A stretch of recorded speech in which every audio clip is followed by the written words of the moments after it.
I'm Tim Rossiter. I've worked for Nortel and its preceding companies for about 34 years.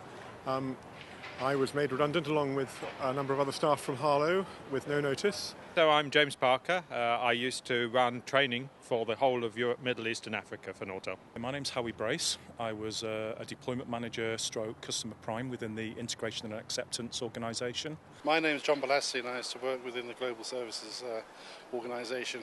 I was given about 2 days' notice, and I was told there and then that I was redundant, that the company would give me no notice, would not pay my contractual notice, would give me no notice pay, would not give me any redundancy pay, and of course we hadn't had any consultation with employees, which is obligatory under EU and UK law. I'd actually done quite a bit of checking with people like ACAS to the legalities of consultation, and everybody I approached, in fact I rang ACAS about 3 times, and every time they said the same thing, that although you're in administration, you're still trading, they still have to adhere by law to the 90-day consultation period.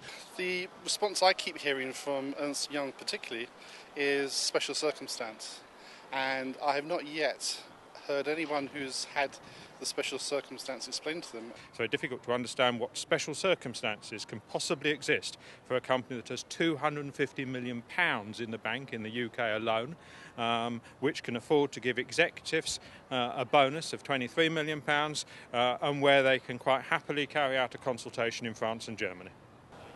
We have an employee tribunal case lodged which will eventually require them to disclose this as part of their defence.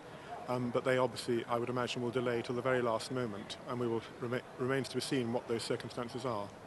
As a result of this, I and many of my colleagues have been forced to take Ernst Young and Nortel to court. We've been forced to go through a grievance procedure.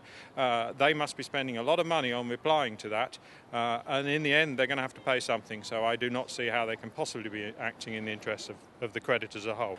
This morning we've been to the Houses of Parliament. We've delivered a dossier to Downing Street, and we had a very good meeting with Theresa May, the MP for Maidenhead.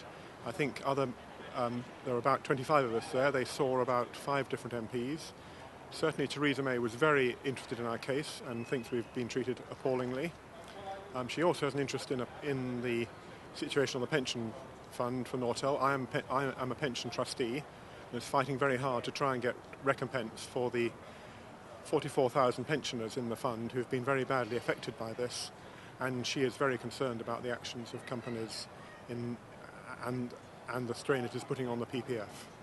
Okay, we had a meeting with Chris Hill and Stephen Harris, who came down at almost zero notice. They obviously were expecting us because there was a police presence of about 10 police outside the building and 5 security people from Moore Place. I think they were expecting something rather more than 4 considered individuals, but they gave us an hour and a quarter of their time.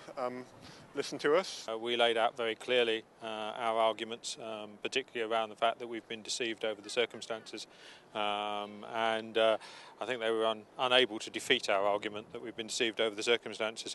So they did say they would go away and consider it. I think it remains to be seen what the next steps are. One point they made very strongly and repeatedly was they acted the way they did to preserve the value of the company. I made the point that in the way they've acted, they've completely destroyed the trust of the remaining employees and have really damaged the value of the company. I think it's been a very damaging action that they've taken.